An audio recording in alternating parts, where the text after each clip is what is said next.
संतोषी माता व्रत की कथा। एक बुढ़िया माई थी। उसके 7 बेटे थे। 6 बेटे कमाने वाले थे, जबकि एक बेटा निकम्मा था। वो बिल्कुल भी काम धंधा कुछ नहीं करता था। बुढ़िया 6 बेटों की रसोई बनाती और भोजन कराती, और उनसे जो कुछ जूठन बचती वह 7वें को दे देती। एक दिन वह पत्नी से बोला, देखो मेरी माँ को मुझ पर कितना प्रेम है। वह बोली, क्यों नहीं, सबका जूठा जो तुमको खिलाती है। वह बोला, ऐसा नहीं हो सकता, मैं जब तक आँखों से ना देख लूँ मान नहीं सकता। बहू हंस कर बोली, देख लोगे तब तो मानोगे।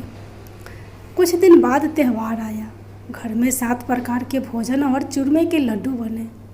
वह जांचने के लिए सीढ़ दुखने का बहाना कर पतला वस्त्र सीढ़ पर ओढ़ रसोई घर में सो गया। वह कपड़े में से सब देखता रहा। 6 भाई भोजन करने आए। उसने देखा माँ ने उनके लिए सुंदर आसन बिछाया, नाना प्रकार की रसोई परोसी और आग्रह करके उन्हें जमाया। वह देखता रहा। 6 भोजन करके उठे, तब माँ ने उनकी झूठी थालियों में से लड्डुओं के टुकड़े उठाकर एक लड्डू बनाया। जूठन साफ कर बुढ़िया माँ ने उसे पुकारा, बेटा 6 भाई भोजन कर गए, अब तू ही बाकी है, उठ, तू कब खाएगा। वह कहने लगा, माँ मुझे भोजन नहीं करना है, अब परदेश जा रहा हूँ। माँ ने कहा, कल जाता तो आज चला जा। वह बोला, हाँ आज ही जा रहा हूँ। यह कहकर वह घर से निकल गया।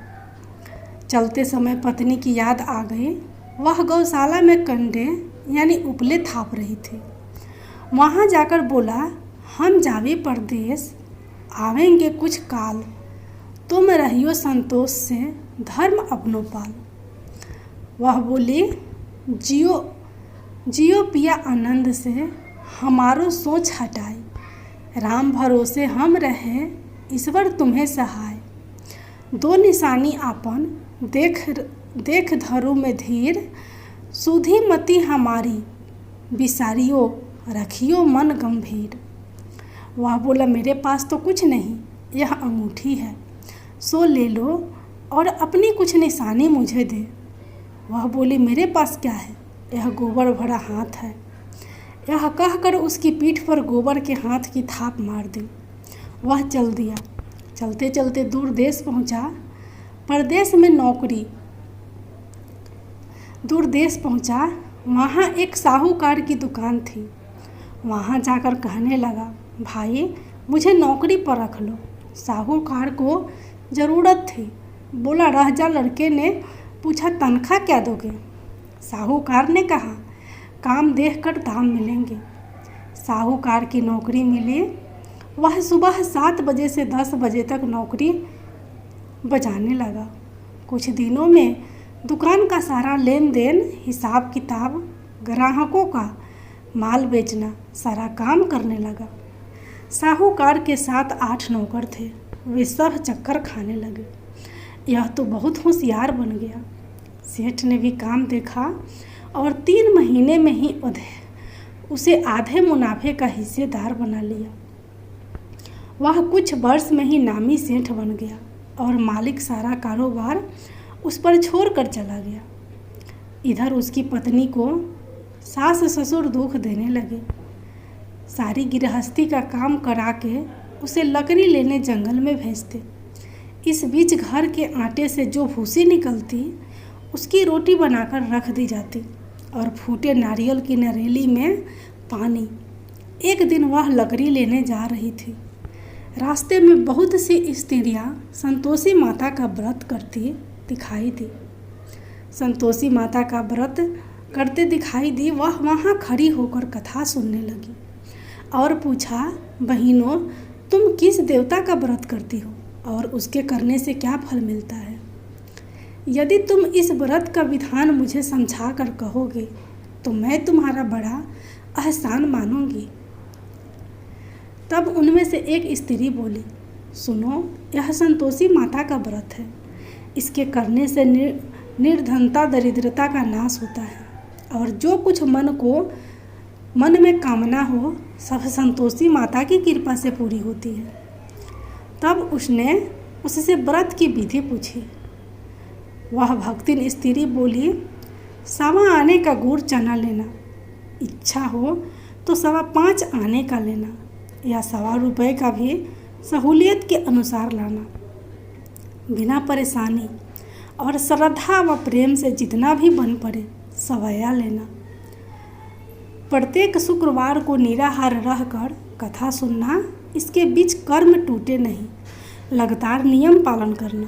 सुनने वाला कोई ना मिले तो घी का दीपक जला उसके आगे या जल के पात्र को सामने रखकर कथा कहना। जब कार्य सिद्ध ना हो नियम का पालन करना और कार्य सिद्ध हो जाने पर व्रत का उद्यापन करना। किसी के ग्रह खूंटे भी हो तो भी माता वर्ष भर में कार्य सिद्ध करती है। फल सिद्ध होने पर उद्यापन करना चाहिए, बीच में नहीं उद्यापन करना चाहिए। उद्यापन में 2.5 सेर आटे का खज्जा तथा इसी परिणाम से खीर तथा चने का साग करना। 8 लड़कों को भोजन कराना। जहाँ तक मिले देवर जेठ भाई बंधु के हो, ना मिले तो रिश्तेदारों और पास पड़ोसियों को बुलाना।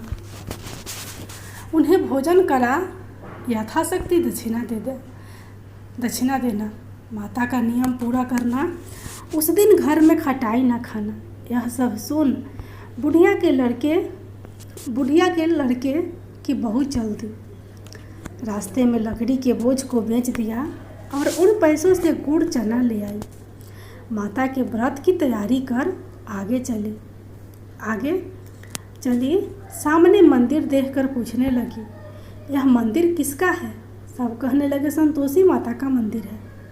यह सुनकर माता के मंदिर में जाकर चरणों में लौटने लगी। दिन हो बेनती करने लगी, माँ मैं निपट अज्ञानी हूँ, व्रत के कुछ भी नियम नहीं जानती हूँ, दुखी हूँ। हे माता जगत जननी, मेरा दुख दूर कर, मैं तेरी शरण में हूँ। माता को दया आई। एक शुक्रवार बीता कि दूसरे को उसके पति का पत्र आया और तीसरे शुक्रवार को उसका भेजा हुआ पैसा आ गया। यह देख कर जेठ जेठानी मुंह सिकोड़ने लगे। लड़के ताने देने लगे। काकी के पास पत्र आने लगे, रुपया आने लगा, अब तो काकी की खातिर बढ़ेगी। बेचारी सरलता से कहती, भैया कागज आवे रुपया आवे, हम सबके लिए अच्छा है। ऐसा कहकर आंखों में आंसू भरकर संतोषी माता के मंदिर में आ जाती। माँ तेश्वरी के चरणों में गिरकर रोने लगी। माँ मैंने तुमसे पैसा कब मांगा है? मुझे पैसे से क्या काम है? मुझे तो अपने सुहाग से काम है। मैं तो अपने स्वामी के दर्शन मांगती हूँ। तब माता ने प्रसन्न होकर कहा, जा बेटी तेरा स्वामी आएगा। यह सुनकर खुशी से बावली होकर घर में जा काम करने लगी। अब संतोषी माँ विचार करने लगी, इस भोली पुत्री को मैंने कह तो दिया कि तेरा पति आएगा, लेकिन कैसे? वह तो इसे सपने में भी याद नहीं करता। उसे याद दिलाने को मुझे ही जाना पड़ेगा। इस तरह माताजी उस बुढ़िया के बेटे के पास जा सपने में प्रकट हो कहने लगी, साहूकार के बेटे सो रहा है या जगता है? वह कहने लगा, माता सोता भी नहीं जागता भी नहीं हूँ। क्यों, क्या आज्ञा है? माँ कहने लगी, तेरे घर बार कुछ है कि नहीं?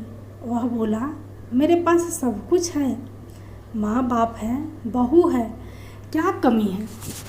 माँ बोली, भोले पुत्र तेरी बहू घोर कष्ट उठा रही है, तेरे माँ बाप उसे परेशानी दे रहे हैं, वह तेरे लिए तरस रही है, तू उसकी सुध ले।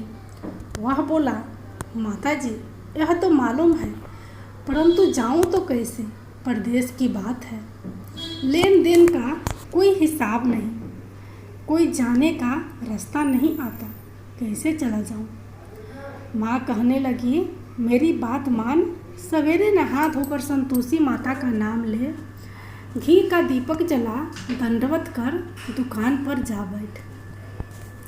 जमा का माल बिक जाएगा, सांझ होते होते धन का भारी ढेर लग जाएगा। अब बूढ़े की बात मानकर वह नहा धोकर संतोषी माता को दंडवत घी का दीपक जला दुकान पर जा बैठा। थोड़ी देर में देने वाले रुपया लाने लगे, लेने वाले हिसाब लेने लगे। कोठे में भरे सामान के खरीदार नगद दाम से सौदा करने लगे। शाम तक धन का भारी ढेर लग गया। मन में माता का नाम ले, चमत्कार देख, प्रसन्न हो, घर ले जाने के वास्ते गहना कपड़ा सामान खरीदने लगा। यही काम से निपट तुरंत घर को रवाना हुआ। उधर उसकी पत्नी जंगल में लकड़ी लेने जाती है। लौटते वक्त माताजी के मंदिर में विश्राम करती। वह तो उसके प्रतिदिन रुकने का जो स्थान ठहरा। धूल उड़ती देख वह माता से पूछती है, हे माता, यह धूल कैसे उड़ रही है? माता कहती है, हे पुत्री, तेरा पति आ रहा है। अब तू ऐसा कर, लकड़ियों के 3 बोझ बना ले। एक नदी के किनारे रख और दूसरा मेरे मंदिर पर, वह तीसरा अपने सिर पर। तेरे पति को लकड़ियों का गट्टर देख मोह पैदा होगा। वह यहाँ रुकेगा, नाश्ता पानी खाकर माँ से मिलने जाएगा। तब तू लकड़ियों का बोझ उठाकर जाना और चौक में गट्टर डालकर जोर से आवाज़ देना, आवाज़ लगाना, लो सासू जी लकड़ियों का गट्टर लो, भूसी की रोटी दो, नारियल के खोपड़े में पानी दो, आज मेहमान कौन आया है।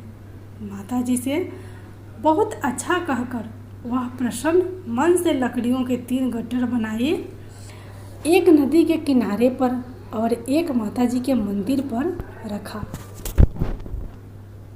इतने में मुसाफिर आ पहुंचा।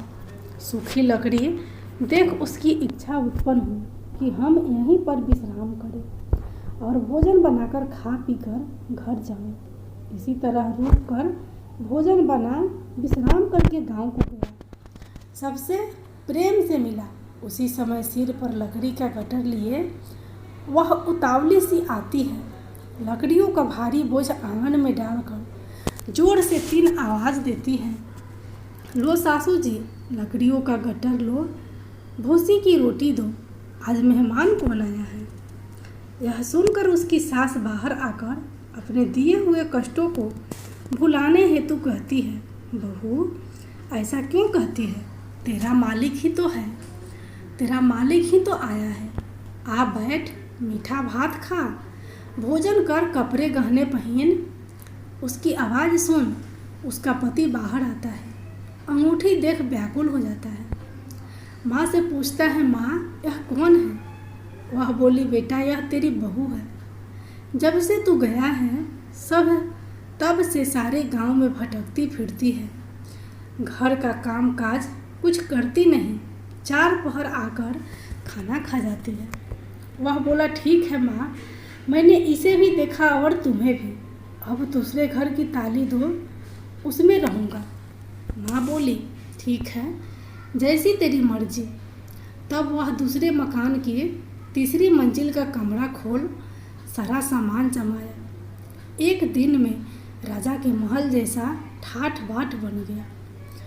अब क्या था, बहू सुख भोगने लगी। इतने में शुक्रवार आया।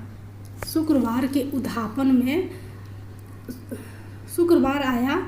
उसने पति से कहा, मुझे संतोषी माता के व्रत का उद्यापन करना है। पति बोला, खुशी से कर लो।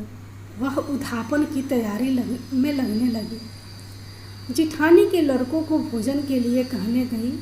उन्होंने मंजूर किया, परंतु पीछे से जिठानी लड़कों को भोजन के लिए कहने गई। उन्होंने मंजूर किया, परंतु पीछे से जिठानी ने अपने बच्चों को सिखाया, देखो भोजन के समय खटाई मांगना, जिससे उसका उद्यापन पूरा ना हो और संतोषी माता रुष्ट जाए।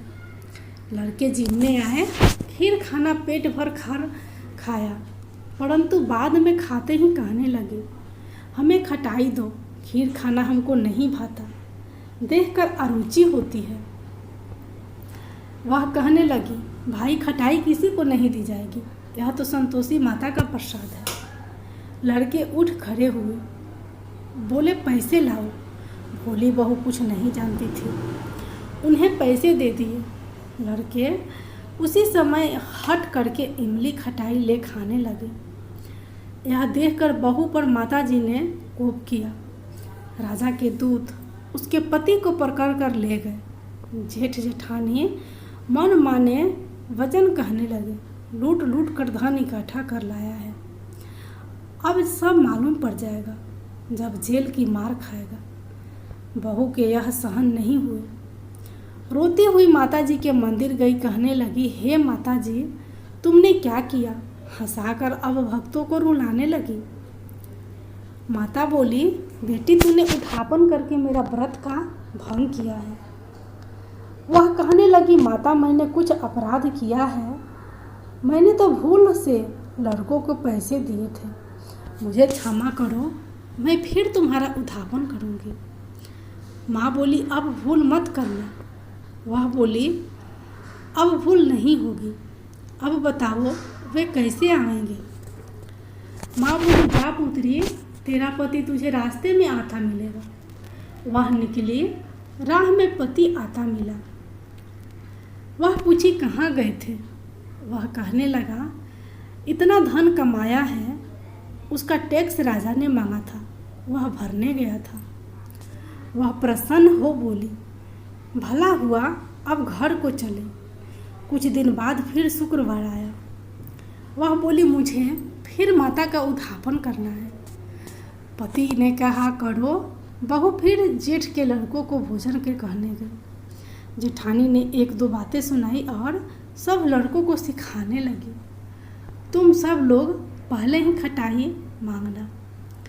लड़के भोजन से पहले कहने लगे, हमें खीर नहीं खानी, हमारा जी बिगड़ता है, कुछ खटाई खाने को दो। वह बोली, खटाई किसी को नहीं मिलेगी, आना हो तो आओ, वरना मत आओ। वह ब्राह्मण के लड़के लाकर भोजन कराने लगी। यथाशक्ति दक्षिणा की जगह एक एक फल उन्हें दिया। संतोषी माता प्रसन्न हुई। माता की कृपा होते ही 9वें मास में उसके चंद्रमा के समान सुंदर पुत्र प्राप्त हुआ। पुत्र को पाकर प्रतिदिन माता जी के मंदिर को जाने लगी। माँ ने सोचा, यह रोज आती है, आज क्यों न इसके घर चलो। यह विचार कर माता ने भयानक रूप बनाया।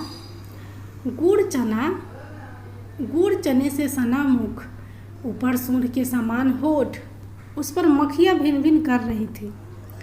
दहलीज पर पैर रखते ही उसकी सास चिल्लाई, देखो रे, कोई चुड़ैल डाकनी चली आ रही है, लड़कों इसे भगाओ, नहीं तो किसी को खा जाएगी।